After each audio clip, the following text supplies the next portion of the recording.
Hello and welcome to part one of this model railway build. Totally new to this, pretty much. If you have a look at my introduction video, that'll give you a bit more information on that. I'll try and put a link above if I can. If not, it'll be in the description down below. So I figured we'd kick off with a little bit of track planning and just a little bit of information about where I'm going to start. So this is going to be a 4 foot by 2 foot approximately shunting layout. It's primarily for my little boy to use, the idea being that once it's built I can put it into his bedroom and it can stay there for a while and he can play trains to his heart's content. He wants to play trains, I like modelling, I build kit models and stuff, so it's not too much of a jump for me to start doing all the scenics and things, but from a railway point of view this is all new to me. Now then, I want to talk about track planning a little bit. I'll just tell you about the baseboard first, 4 feet 48 inches ish, I think, by about 23 inches across. I could have gone a little bit narrower. As you can see, the track plan isn't all that wide, but I wanted to give myself a bit more scope for scenery and that kind of thing. I didn't want to feel like everything was crammed in, and also I wanted to give my my son a bit of space to move around, so he didn't feel like it was cramped and he was reaching into tiny spaces to play with these trains. So yeah, 4 foot by 2 foot approximately. Now, this track plan I originally got, as I mentioned in my introduction video, from the guys at Budget Model Railways on YouTube. I'd had a look at, they've built lots of shunting layouts, I'd had a look at quite a lot of their videos, and this was the one that I'd settled on. Obviously, not just points, there was other bits coming off. This was going to be this would go straight through here, and this was going off to a bay siding up here. And I was pretty much set on that, and then a friend of mine, Greg, came round and had a look. And he said, yeah, that looks really good, but he's far more knowledgeable about this stuff than me. And he said, you know what, Graham, I think with just a couple of little tweaks, we could make this quite a lot better and a lot more useful. So I've done a bit of fiddling around with AnyRail. Essentially, all I needed to do was add an extra point in, I think, if I remember rightly. We'll take this, add an extra point in down here. And then I think this point comes off here and goes over here and plugs in there. I'll tell you what, shall I show you the AnyRail, the diagram, the track plan that I've done, and hopefully that will explain it a little bit better. 1 second and I will show you my plans. Okay, so here we are in AnyRail 6. Now, very much like the model railway building thing, I'm fairly new to this. I will sort of say here that about sort of 10-11 years ago, as I mentioned in my intro video, I did attempt to build a 00 layout, and I did use AnyRail back then, so I kind of understand how it works, but it's changed quite a lot since then, and it did take me quite a while to get my head around this.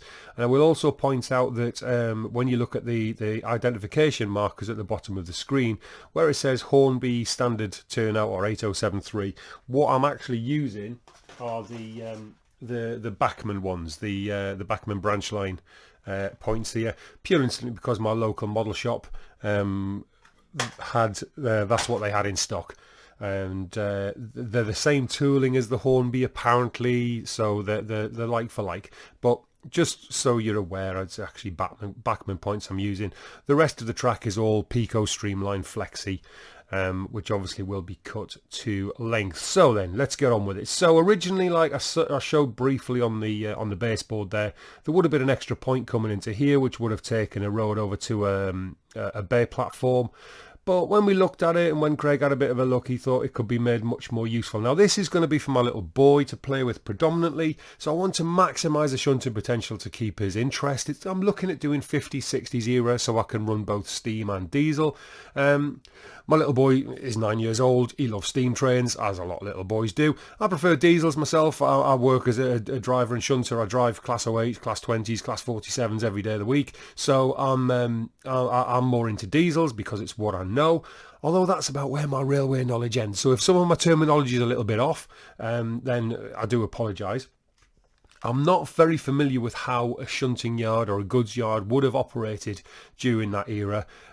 So I've had to rely on information that I've got from YouTube and from books, and also some help from Greg, as I say, when he came round the other night to have a look at this, in order to try and work out how best to do this. So This is how it's going to work for now. So we've come up with the idea of having the main line coming straight through the top with a passing loop down here, which obviously works really, really well. And then we've got the extra sidings off to here. We could have possibly a coal station or something down here.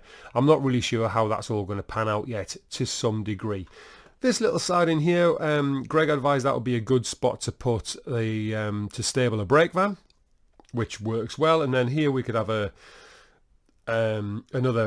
dock, or a cattle dock, or just a loading platform or something like that. I don't really know. We'll put something in here which will be accessed from both roads. Obviously brake van can get parked in there, and then we can play around with whatever we want. And the station platform and the station and signal box will run along this line. Sorry, I don't really know how to draw on the screen or anything like that, but so the station platform will sit along here with the signal box at the end, and then this will disappear off to a branch line. Now, because I want to put this into my little boy's room, I want to maximise space, and I want him to be able to just play trains without having to worry about having a fiddle yard or anything like that to worry about for the most part.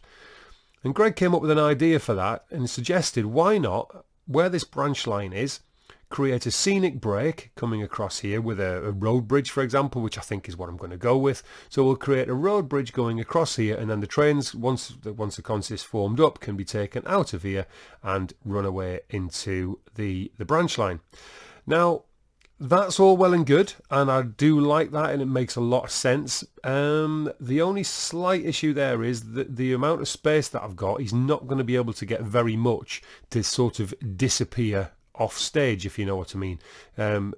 The idea being that when, from a viewer's point of view, looking down from the front, you'll drive under the road bridge and the train will effectively disappear.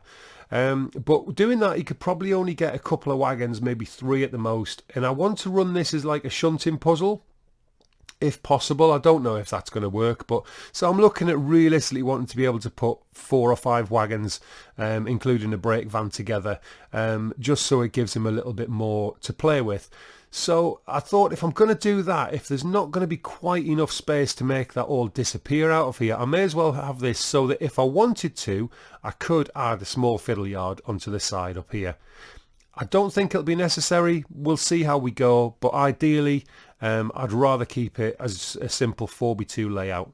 So rather than running it up into the corner, which would of course was Greg's original idea, he said run it straight up into this corner, which of course gives me a lot more length to play with, so I could probably squeeze an extra couple of wagons in up here. I wanted the option to run it out to a fiddle yard, so I've put this curve in here now, and then if I want to, I can always add a small 2-road fiddle yard or something on like that at a later date. So that's how it's going to stand. So we'll have a retaining wall coming along here, which will go over a road bridge, and then the road will gradually come down to ground level, and into a village scene-ish, I think, over here. I really don't know how I'm going to do it yet, other than putting a road in over there, and I think that's basically going to steer how I go with the rest of the scenery. Once I've got this road in, or once I've got the road all planned out, then I'll have a better idea of what I can do with this area here. I'm finding it hard to actually visualize how it's going to go. So for now, that's the track plan. That's what I'm going to build. I will be putting a cork bed under all of the track. I was going to cork the whole board to dampen noise a little bit. My little boy's bedroom is directly above our lounge.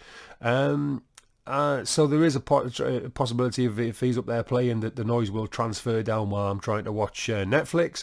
But realistically, on a shunting layout, he's really not going to be going that fast, so there shouldn't be that much noise generated anyway. So I'm just going to run a single cork bed under all of the rails, and we'll take it from there. So that's my next job, is to transfer this grid off here onto my baseboard and start marking out where I'm going to put all of the track. What I'm a little bit concerned about is cutting this flexi track. I've got the tool to do it. It's a Proxon, similar to a Dremel, rotary tool, which I can cut. which I can use to cut the track, sorry. I'm just a bit worried about messing it up and cutting the length wrong and chucking some money down the drain. Incidentally, what I will mention on the subject of cutting track, this little section here, as you can see, is a little tiny add-on. Now that is only, realistically, if you look at the grid, these are 1-inch squares, so that's about 2 inches of extra track.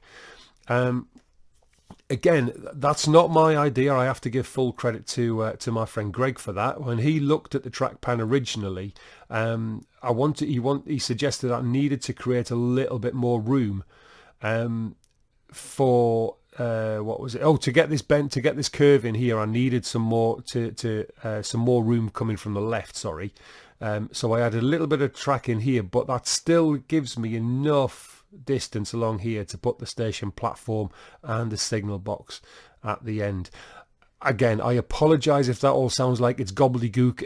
It does sort of make sense when when Greg's explained that the signal box will sort of sit here and the platform will go along here, and it does all make sense, and it has been measured out, so it should take a loco and a Mark 1 coach, for example, sitting at the platform. So yeah, onwards and upwards. Let's get on and get some track laid. It's exciting stuff, this.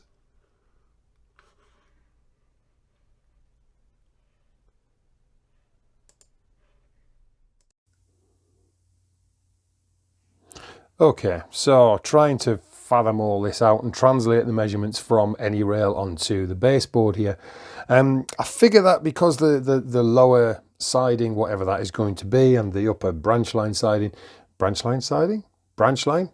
Terminology again. The upper branch line, they're both flexi tracks, so they aren't necessarily definitely going to be in a fixed position, if that makes sense. And I want to have a fixed sort of datum, if you like, to base the rest of the measurements from. So I figure the best way to do that is to base this on these, anything coming off of these roads here, these points here, is going to be, or should be, dead straight. So if I work from one of those as a fixed point to start from, in theory, everything else should fit. So having a bit of a jiggle around with the positioning of the plan on any rail, I think the best way to start would be to bring this road here, which goes right the way across this one, to 4 inches from the bottom. Now I've changed the settings on any rail so I can do the measurements in millimeters for cutting this flexi, because otherwise I'm going to get myself into a muddle, I think. But if I base that on 4 inches from the bottom of the baseboard, I think that gives me a pretty good clearance, and then it gives me about 1 inch or so, maybe 3/4 of an inch for this bottom branch line away from the edge of the board as well, which I think is probably a little bit more sensible. I might have to do something about these screw heads before I go any further. So if I work on 4 inches from the bottom of the board, so this road then should run along here. Now I've also checked the measurements. What I do like about any rail, which I hadn't sort of realised, is that when you cut a piece of flexi on any rail, it tells you how long you've cut it, which I hadn't realised, and I've just checked that because I was thinking, how am I going to know how long to cut this? And I was worried about getting some wastage. So if I just mark all this along at 4 inches, then I know that this straight road going through here needs to be 4 inches from the bottom of the board, and that should give me a fixed point to base the rest of the layout on, I think. And if I flip back to my any rail and I just check how long these sections need to be, so this one is on the right is 50, no, let's have a look. That says 52.14, and this one says 34.91. So let's round those up and let's go 52 centimeters on the right and 35 centimeters on the left, and that will still give me enough room. So I need to cut some flexi, which I haven't done before. So let's have a go at doing that, shall we? Live on camera. What did I say? 52. Let me have another look. 52. Yeah, 52.14, so let's go for 52 centimeters. It should be nice and round. Now, you're probably all screaming at me now going, "You're doing it wrong, Graham, you're doing it wrong." Now that's where I've bent that. Let's see if I can find a bit that I haven't mauled. Obviously where I've bent it, it's changed the alignment. And obviously I've also got to take into account there's the overhang, so I need to actually measure the rail length rather than the sleepers. I'm learning as I go, you see. So 52 centimeters, which is that long, which is to that point there. So I'm cutting this. Let's have a look. 52. I'll cut this here. 52. And then I'll just make sure that's the same on the other side. And there you see, there's the thing. Because if that's slightly misaligned with that one, I'm going to be a little bit skew, aren't I? So let's find the mark that I've just put on. We'll work off the end of that sleeper. And we'll go straight across there. I'm pretty sure that's right. Okay, so first time for everything. I'm going to cut this and hope. So let's have a go. So I'm using a Proxon. This is a Micromot 50/E. I bought this for, if I can zoom that in there so you can see what I'm actually using. Light's reflecting on it. Hopefully that'll focus, maybe not. Anyway, Proxon Micromot 50/E. I bought this for scale modelling. I like that this was recommended to me because it goes really slow, really slowly. So it's good for if I need to do any grinding of plastics or cutting of plastics. Obviously, very soft styrene plastic that comes with your Airfix kits, that kind of thing, is very soft. And if your rotation is too fast, then it's going to melt it and warp it. So you want one that goes nice and slowly. You can actually incorporate a foot pedal into this, which makes it run even slower. Apparently, you can actually slow them right down. But anyway, enough waffle. Let's have a go at cutting some track, shall I? Just got a cutting disc in here, and I just need to go through where I've made these two marks. I do believe, if I can find where I've made the marks, there's one there. Let's have a look.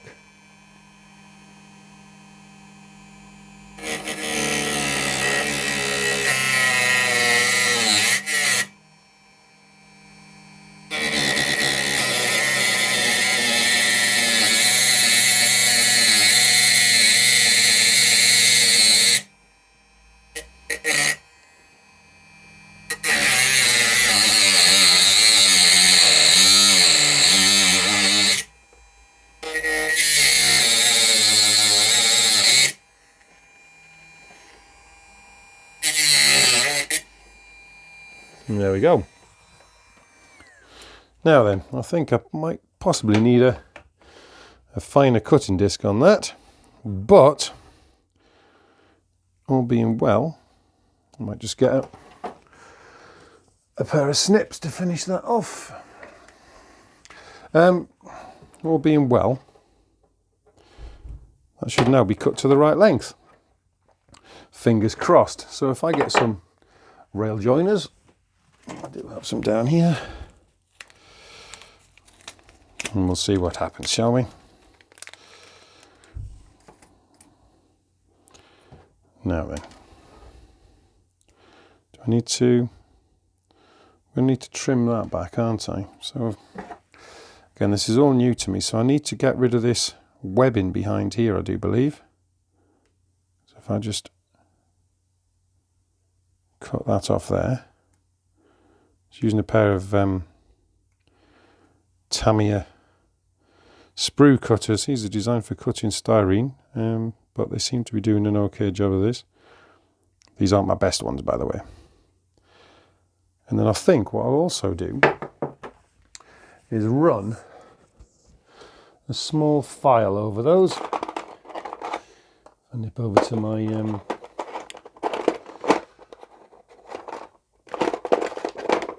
tool drawers.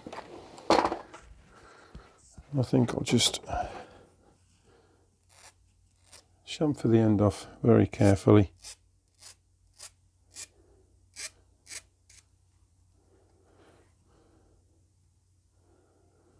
That should be okay, I think. Okay. So that's going into there. So if I pop a rail joiner into that. These are Pico rail joiners, I believe. That should just fit in there, and it does nicely. And then hopefully that should fit into there.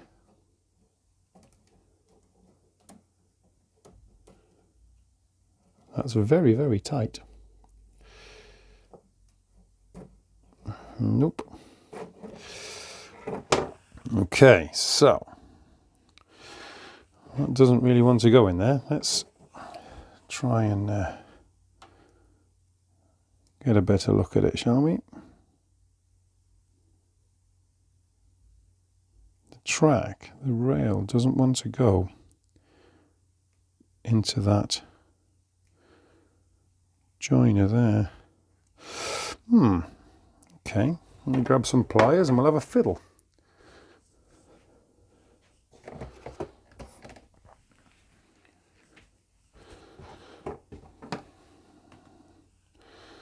I'll pull this off here, if I can. It doesn't want to come off either now. So what have I done wrong here then? Why won't this fit? Is it because they are Pico streamline joiners and this is Bachmann? These are Bachmann points possibly? Is that why? Let's see if it'll go on. I think it will go in. Yeah, that is. It's just a bit tight.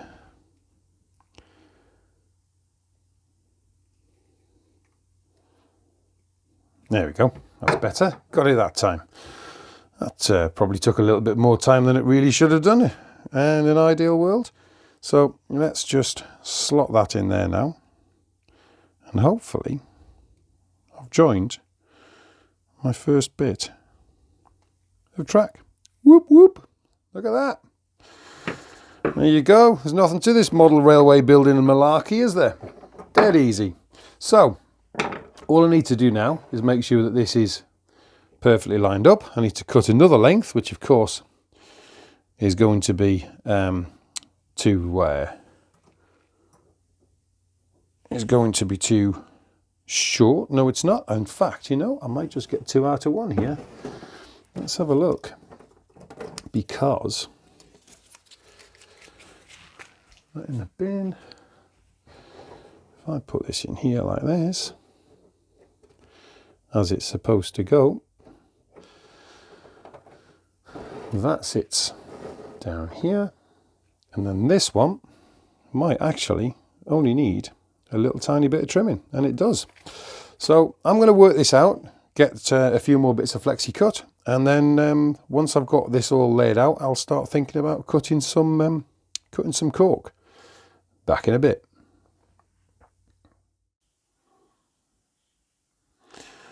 So there we go.